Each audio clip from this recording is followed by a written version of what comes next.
जय श्री राम। मैं issue Harwani Hanumangarh town Rajasthan से। आज का संक्षिप्त में पंचांग आषाढ़ मासे शुक्ल पक्षी तृतीया सोमवार विक्रम संवत 2081 तदनुसार 8 जुलाई 2024। आज तृतीया पूर्ण रात्रि की है, यानी कल सुबह 6:08 तक की है।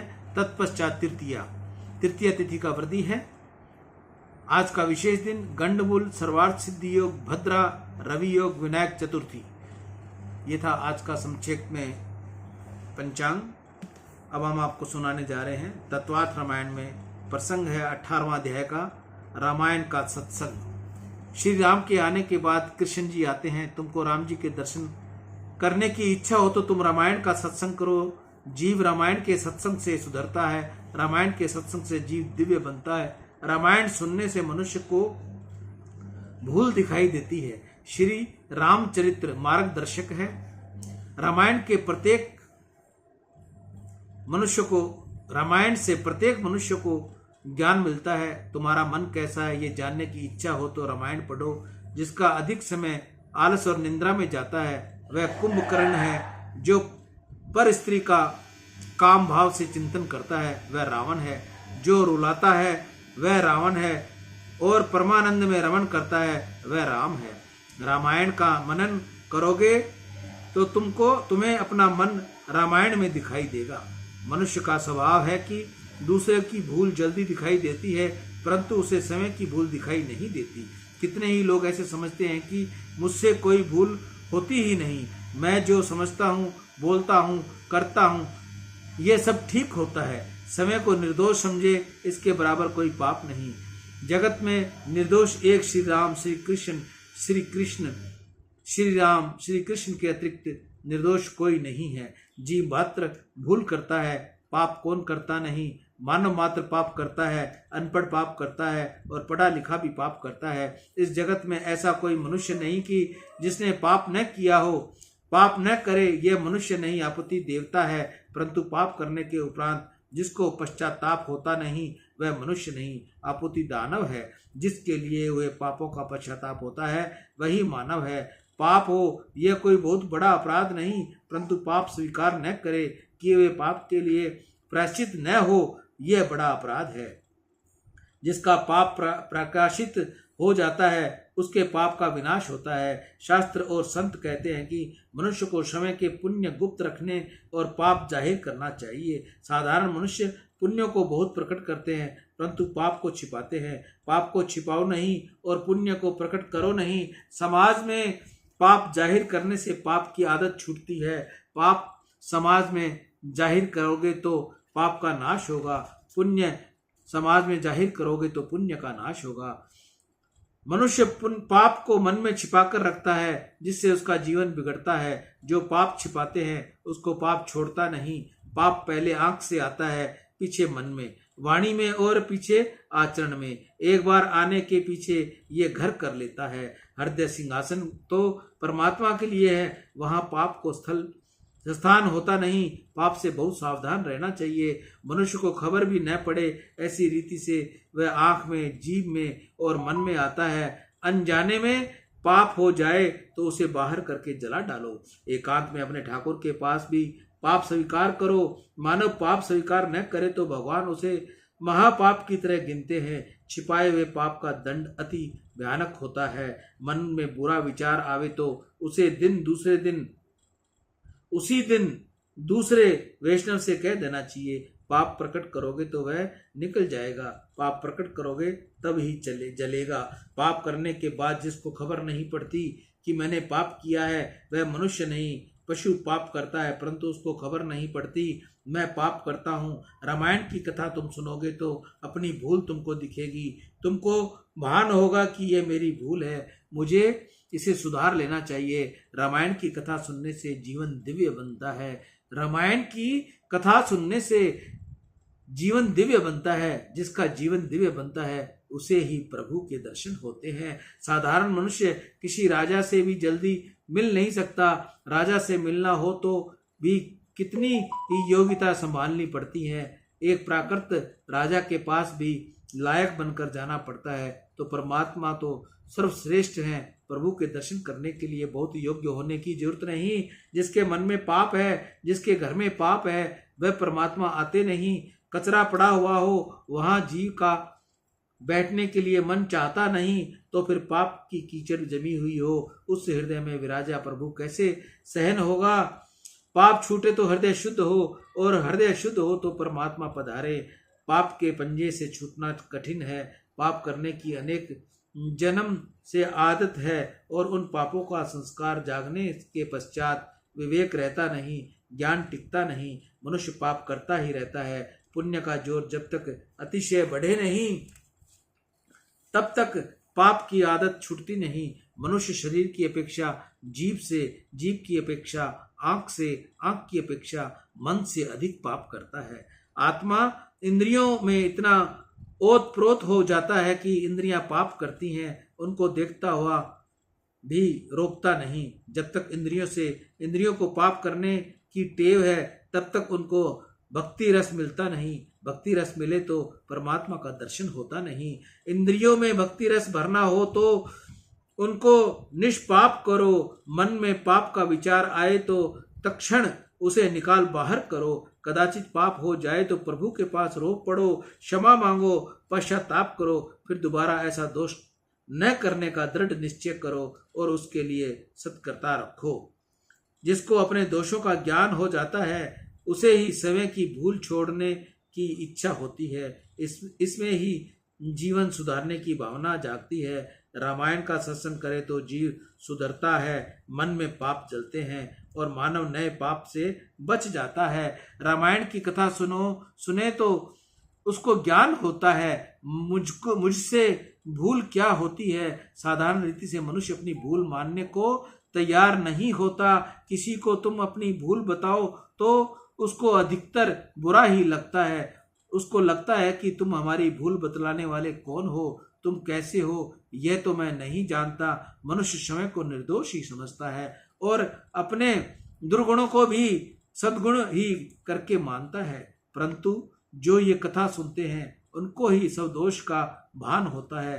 कथा ही आपके पाप करने से बचाती है। एक मनुष्य ने अपने लड़के से कहा था कि कदाचित किसी मंदिर में दर्शन करने जाना हो तो भले ही जाना, भगवान को हाथ जोड़ना, परंतु भूल चूक में भी कभी कथा सुनना नहीं। कथा सुनेगा तो अपना धंधा बिगड़ जाएगा। उसका धंधा चोरी का था। एक बार ऐसा हुआ कि उसका लड़का जंगल में जा रहा था। वहां एक जगह कथा हो रही थी। उसको पिता के वचन याद आए। कथा सुनना नहीं, ऐसा विचार कर लड़का कान में उंगली घुसाकर जाने लगा।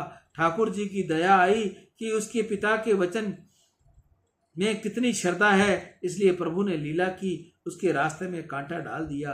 वह कांटा उसके पैर में लगा, इसलिए उसे कान में से उंगली निकालनी पड़ी। और जितनी देर उंगली का कांटा निकालने में लगी, उतनी देर तक उसके कान में कथा के अक्षर थोड़े से पड़ गए कि ईश्वर सर्वव्यापक है, वह सब में विराजमान है और सर्वकाल में सबको दिखते हैं। कितने ही लोग ऐसे समझते हैं कि दरवाजा बंद है, यहाँ कोई देखने वाला भी नहीं है और सुनने वाला भी नहीं है।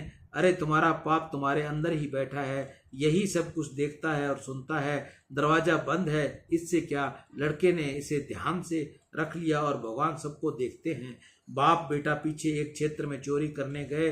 वहां आम का एक पेड़ था। बाप ने बेटे से कहा, मैं ऊपर चढ़कर फल लाता हूं, तू नीचे खड़ा नजर रख कि कोई आता तो नहीं, कोई देखता तो नहीं। बाप जब वृक्ष के ऊपर चढ़कर फल लेने गया तो लड़का एकदम बोल पड़ा, बापू वह देख रहा है। बापू घबराया और वह एकदम नीचे उतर आया। लड़के से पूछा, कौन देख रहा है? यहाँ तो कोई भी दिखाई नहीं देता। लड़के ने कहा, मैंने कथा में सुना है कि ईश्वर सबको देखता है। राम कथा पाप करने से बचाती है। मन में अनेक जन्मों का मेल भरा है। मन को शुद्ध करने के लिए रामायण का सत्संग अवश्य है। रामायण भगवान श्री राम का नाम स्वरूप है। कलयुग में राम नाम ही मुख्य है। कलयुग समयुग आन नहीं, जो नर कर विश्वास। गाई राम गुण गण विमल, भवतर भी नहीं प्रयास। यदि परमात्मा के नाम के साथ अतिशय प्रीति होती हो तो ही अनेक जन्मों की पाप की आदत छूटती है। जगत परमात्मा के अधीन है, परंतु परमात्मा नाम के अधीन है। नाम ही ब्रह्म है, नाम ही परमात्मा है। अरे परमात्मा का नाम तो परमात्मा से भी अधिक श्रेष्ठ है। रामायण में एक प्रसंग आता है, वानर पत्थर के ऊपर राम नाम लिखकर पत्थर समुद्र में डालते हैं। राम नाम से पत्थर तैरते हैं, पानी में डूबते नहीं। राम नाम की ऐसी महिमा। राम जी महाराज वहां समुद्र के किनारे विराजे हुए थे। प्रभु ने विचार किया, मेरे नाम से पत्थर तैरता है तो फिर मेरे हाथ से छोड़ा हुआ पत्थर क्यों नहीं तैरता। मैं एक बार प्रयोग करूं। मेरे हाथ से छोड़ा हुआ पत्थर यदि तैर जाए तो इन लोगों से कहूं कि लिखने की मेहनत न करें। मैं जिस पत्थर पर स्पर्श करूं उस पत्थर को समुद्र में डाल दिया जाया करेगा। परंतु राम जी ने थोड़ी शंका हुई, कदाचित मेरे हाथ से डाला हुआ पत्थर न तैरा और डूब गया तो मेरी किरकिरी हो जाएगी। इसलिए समुद्र के किनारे मैं अकेले ही जाऊं और आगे पीछे कोई न हो। इस प्रकार पहले परीक्षा कर लूं। पत्थर तैरेगा तो पीछे इन लोगों से कहूंगा। जब रामचंद्र जी दूर समुद्र के किनारे गए और अकेले ही गए, परीक्षा करते समय वहां कोई देखने वाला नहीं था। राम जी ने पत्थर उठाया। श्री हनुमान जी महाराज का नियम था कि कोई भी काम करे तो राम जी के चरणों में नजर रखकर ही करे। इससे हनुमान जी की हार किसी दिन भी हुई नहीं। हनुमान जी जहां जाते हैं वहीं उनकी जीत होती है। वे राम जी का बल लेकर काम करते थे, श्री राम चरण में नजर रखकर काम करते थे। हनुमान जी ने विचार किया, हम सब तो वहीं बैठे हुए थे, इन्होंने किसी से कहा नहीं, ये अकेले कहाँ चले गए, क्यों गए हुए हैं। राम जी ने हाथ में पत्थर लिया, आसपास कोई नहीं है ऐसा विश्वास से पत्थर समुद्र में फेंका तो फेंकने को तैयार हुए। इतने में ही हनुमान जी ने जोर से छलांग लगाई तो राम जी के पीछे आकर खड़े हो गए। हनुमान जी विचार करते हैं कि ये अकेले यहाँ क्या कर रहे हैं। राम जी ने जैसे ही पत्थर समुद्र में फेंका तुरंत डूब गया। राम जी को ये ठीक लगा नहीं। उनको अनुभव हुआ कि मेरे हाथ का डाला हुआ पत्थर तैरता ही नहीं, डूब जाता है। परंतु फिर से प्रयोग करके देखूं। दूसरा पत्थर हाथ में लिया और जोर से समुद्र में फेंका, वह भी डूब गया। राम जी को विश्वास हुआ कि मेरे नाम से पत्थर तैरता है, परंतु मेरे हाथ से छोड़ा हुआ पत्थर तैरता नहीं। यह तो ठीक है कि मैंने किसी को बात प्रकट नहीं की, मैं अकेले ही यहाँ आया हूँ, यहाँ कोई देखने वाला नहीं था। यह ठीक हुआ। अब एक बार अंतिम प्रयत्न फिर कर लूं। फिर तीसरा पत्थर राम जी ने फेंका और वह भी डूब गया। राम जी थोड़े उदास हुए, नाराज हुए। राम जी ने जब पीछे देखा तो हनुमान जी महाराज हाथ जोड़े खड़े हुए थे। राम जी ने हनुमान जी से पूछा, हनुमान तू यहाँ किस लिए आया है। हनुमान जी ने कहा, आपने पहला पत्थर छोड़ा तब से मैं यही हूँ। राम जी ने कहा, परंतु इस समय तुमको यहाँ आने की क्या जरूरत थी। हनुमान जी ने कहा, मेरे मालिक जहाँ जाएं वहाँ मुझे जाना ही चाहिए, जहाँ आप वहाँ मैं। राम जी को कुछ ठीक नहीं लगा। उनको लगा कि इस हनुमान ने देख लिया है, यह सब बंदरों से अब कह देगा कि अकेले प्रयोग कर रहे थे, परंतु इनका प्रयोग सफल नहीं हुआ। इनके हाथ का फेंका हुआ पत्थर तेरा नहीं। राम जी नाराज हो गए। हनुमान जी राम जी का मुखारबिंद निहारते हुए विचार करते हैं, आज मेरे मालिक नाराज हो गए, इनके हाथ का छोड़ा पत्थर तैरता नहीं। मेरा अवतार तो राम जी की सेवा करने के लिए है, राम जी को प्रसन्न रखने के लिए है। इसलिए हाथ जोड़कर हनुमान जी ने कहा, महाराज आप नाराज न हो, जो हुआ वह ठीक हुआ है। मैंने संतों के मुख से सुना है, कथा में सुना है कि जिसको श्री राम अपनाते हैं, जिसको हाथ में रखते हैं वही तैरता है। राम जी जिसको फेंक देते हैं वह तो डूबता ही है। आपने जिसका त्याग कर दिया वह फिर किस प्रकार तर सकता है। तमे तर छोड़ सोते हैं नाथ जो, काग त्रिलोक माम कौन तारे। आप जिसको हाथ में रखते हैं, आप जिसको अपना मानते हैं वह संसार सागर से तर जाता है। आप जिसको फेंक दो, समन तोड़ दो, वह कभी तर नहीं सकता, वह तो डूबता ही है। महाराज तुम्हारे नाम से पत्थर तैरता है, तुम्हारे हाथ से नहीं तैरता। हनुमान जी ने जब ऐसा अर्थ दिया तो राम जी प्रसन्न हो गए। हनुमान जी से कहा, हनुमान तेरी बुद्धि अति दिव्य है। हनुमान जी राम जी की पदवी दी, हनुमान जी को राम जी ने पदवी दी बुद्धिमताम वरिष्ठम, हम सब तो बुद्धिमताम कनिष्ठम है। हनुमान जी आप बुद्धिमताम वरिष्ठम है, ऐसे बलवान ऐसे बुद्धिमान हुए नहीं और होंगे भी नहीं। मनोजव मारुति तुल्य वेगम जितेन्द्रियम बुद्धिमताम वरिष्ठम वाता आत्मवानरयूत मुख्यम श्री राम दूतम शरणम प्रपदे। राम जी की अपेक्षा राम जी का नाम श्रेष्ठ है, कितने ही महापुरुषों ने वर्णन किया है। राम जी के सत्संग की अपेक्षा श्री रामायण का सत्संग बहुत प्रभावकारक है। परमात्मा प्रत्यक्ष विराजे, फिर भी जो काम परमात्मा स्वयं नहीं कर सकते वह काम परमात्मा का नाम करता है। राम नाम से पत्थर तैरता है और राम जी के हाथ से छोड़ा हुआ पत्थर डूबता है। कितने ही जीव ऐसे होते हैं कि राम जी के दर्शन से भी सुधरते नहीं। रावण को राम जी के दर्शन हुए परंतु वह कहाँ सुधरा। रावण राम जी के दर्शन करता है फिर भी हाथ में धनुष बाण लेकर राम जी के साथ युद्ध करने को तैयार हुआ। अरे युद्ध करता है, योग्य तो यह था कि राम जी के दर्शन करने के बाद रावण धनुष बाण फेंक देता, राम जी की शरण में आ जाता, राम जी के चरणों में माथा झुकाता, परंतु रावण ऐसा दुष्ट है कि राम जी के दर्शन से भी उसका जीवन सुधरा नहीं।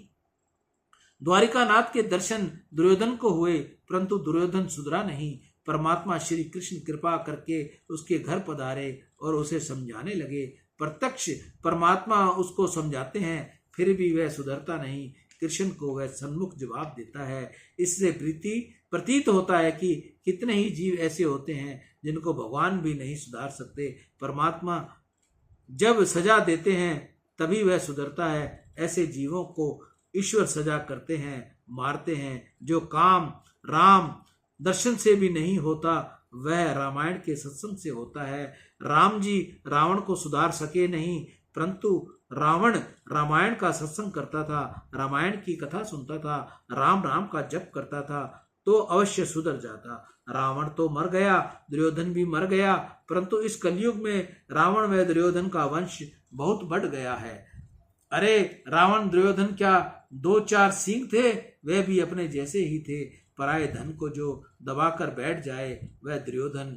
आजकल बहुत लोगों को बिना मेहनत का धन बचाने की इच्छा होने लगी है। उस समय एक ही दुर्योधन था कि जिसने तूफान मचा डाला, परंतु अब अनेक दुर्योधन उत्पन्न होने लगे हैं। इसी से जगत में शांति रहती नहीं। जिसकी आंखों में काम है, जो जगत की स्त्री पुरुष को काम भाव से देखता है, वही रावण जैसा है। मार्ग चलती स्त्री में जिसका मन फंसे, किसी के सौंदर्य में जिसका मन लुभाए, पर स्त्री पर जो चिंतन करे वह रावण जैसा ही है। जो मन से बहुत पाप करे वह रावण जैसा ही है।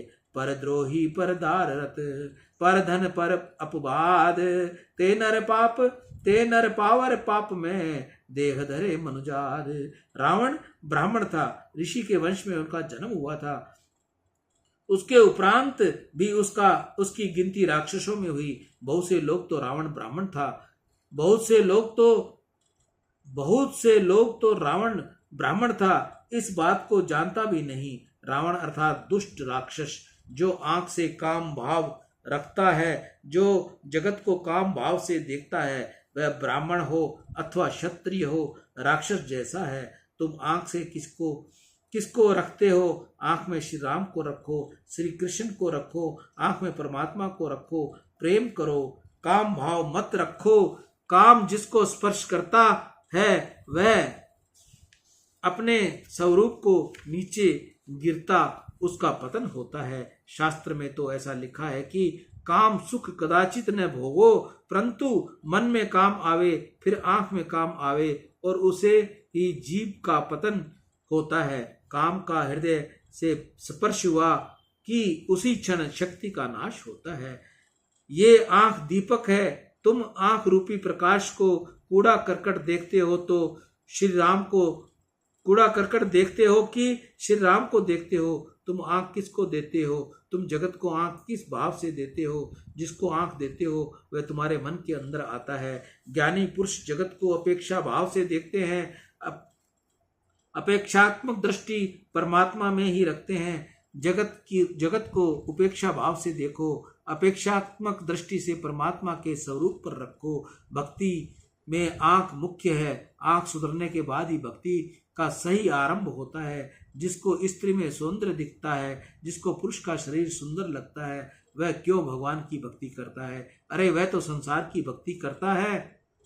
अरे क्या वह क्यों भगवान की भक्ति करता है रे? वह तो संसार की भक्ति करता है। आंख न बिगड़े तब तक मन बिगड़ता नहीं। रावण की आंख बिगड़ी, रावण का मन बिगड़ा, रावण की वाणी बिगड़ी, रावण का समस्त जीवन बिगड़ गया। अधिक तो क्या कहूं, हजारों वर्ष हो गए, रावण का नाम भी बिगड़ गया। लोग अपने बालक का नाम राम रखते हैं, परंतु किसी को भी रावण का नाम रखना पसंद नहीं। किसी ने भी रावण भाई नाम रखा हो तो ऐसा सुना नहीं। रावण के नाम से भी घृणा आती है। रावण का नाम लेना पसंद नहीं। रावण जैसा कोई दुष्ट नहीं, और वह राम जी के दर्शन करके भी सुधरा नहीं। परंतु कोई रावण जैसे हो और वह रामायण की कथा श्रवण करे, रामायण का सत्संग करे, राम नाम का जप करे, तो वह अवश्य ही सुधरेगा। परमात्मा का कथा अमृत नामामृत अलौकिक है। मानव को इंद्रियां त्रास न दे, इस कारण ही परमात्मा की कृपा करके ये दो अमृत जगत को दिए हैं। जैसे जैसे मन में विषय प्रवेश करे, पाप प्रवेश करे, वैसे वैसे ही नाम अमृत अथवा कथा अमृत का आश्रय लेने से मानव इंद्रियों को त्रास से त्राण पा जाता है। राम कथा अमृत है, राम नाम अमृत है, प्रभु का नाम अमृत से ही मधुर है। कथा अमृत पाप को जलाता है, जीवन को सुधारता है। सबका भक्षण करने वाला जो काल है, उसका भक्षण करने वाले श्री राम है। रावण को मारने के लिए राम जी को इतनी खटपट, इतनी लीला करने की क्या जरूरत थी? श्री राम तो परमात्मा है, सर्वशक्तिशाली हैं, काल के भी काल हैं। संकल्प मात्र से राम जी रावण को मार सकते थे, परंतु राम जी ने ये समस्त लीला इस कारण से की कि लोग रामायण का पाठ करें, श्रवण करें, उतने ही समय तक जगत को भूल सकें। श्री राम जी ने रावण को मारने के लिए अवतार धारण किया नहीं, परंतु कलयुग के लोगों का यह लीला सुनकर उनमें तन्मय हो, इसलिए ही ये समस्त लीला की। भगवान की लीला कथा मोक्षदायी है। अवतार दशा में भगवान बहुत जीवों का उद्धार करते हैं, परंतु अनवतार दशा में अर्थात जब परमात्मा प्रत्यक्ष विराजे नहीं, उस समय श्री राम कथा अनेक जीवों को प्रभु का मार्ग बतलाती है, अनेक जीवों को कल्याण करती है। कितने ही लोग रोज मंदिर में जाकर दर्शन करते हैं और बाहर जाकर पाप करते हैं। ऐसे लोग दर्शन करते हैं, फिर भी उनका स्वभाव सुधरता नहीं। मानव का व्यवहार जब तक शुद्ध होता नहीं, तब तक उसे भक्ति में आनंद आता ही नहीं। भक्ति बहुत करता है, परंतु व्यवहार शुद्ध रखता नहीं। इससे उसकी भक्ति में आनंद मिलना चाहिए, वह मिलता नहीं। व्यवहार में पाप करे, दंभ करे, उससे भक्ति का जैसा फल मिलना चाहिए वैसा मिलता नहीं। कितने ही लोग मानते हैं कि व्यवहार में थोड़ी भूल होती ही है और पाप भी करना पड़ता है। व्यवहार में थोड़ा पाप हो जाए, थोड़ा दोष नहीं लगता। मंदिर में जाकर थोड़ी भेंट रख दें, दर्शन कर लें, उससे भगवान सब पाप भस्म कर देते हैं। भगवान कहते हैं तू ऊपर आ, फिर तुझे बतलाऊंगा कि पापों को भस्म करता हूं कि धिकारता हूं। मंदिर में तुम दर्शन करो, भेंट धरो, उससे भगवान तुम्हारे पापों को भस्म कर देंगे। ये कल्पना बिल्कुल ही खोटी है। सियावर राम जय जय राम, मेरे प्रभु राम जय जय राम। इस कथा का शेष भाग हम आपको कल बताएंगे। रामायण का सत्संग आज को रामायण को यही विश्राम। सियावर राम जय जय राम, मेरे प्रभु राम जय जय राम। मैं ईशु अरवानी, हनुमानगढ़ टाउन राजस्थान से। जिस माता बहन ने मेरा चैनल गंगा दर्शन ईशु GDI को सब्सक्राइब न किया हो, कृपया वह उसे सब्सक्राइब करें, बेल आइकॉन दबाएं, तो सबसे पहले आपके पास गंगा दर्शन रामायण आपको प्राप्त होगी। जो भाई बहन गंगा दर्शन से जुड़ना चाहते हैं, उनके लिए एक सूचना। अपना पूरा नाम, शहर का नाम, पिन कोड एक मैसेज लिखकर व्हाट्सएप पर डालें तथा व्हाट्सएप की एक ऑडियो कॉल करके छोड़ दें। समय मिलते ही आपको 1 या 2 दिन में आपको ग्रुप में स्थान दे दिया जाएगा। अगर 1-2 दिन के इंतजार के बाद भी आपको स्थान नहीं मिलता तो कृपया अपना वह मैसेज दोबारा रिपीट करें, क्योंकि वो मैसेज ज़्यादा होने के कारण शायद हमने देखा नहीं होगा। इस बात के लिए हम क्षमा चाहेंगे। जो भी अपना समाचार भेजे, जिसको जुड़ना हो उसको 1-2 दिन का समय भी देना पड़ेगा, क्योंकि दर्शन करने वाले बहुत लोग हैं। नाम दिन में 25-30 ही सेव हो सकते हैं, इससे ज़्यादा नहीं हो पाते। सियावर राम, जय जय राम, मेरे प्रभु राम, जय जय राम। मैं ईशु हरवानी, हनुमानगढ़ टाउन, राजस्थान से। राम।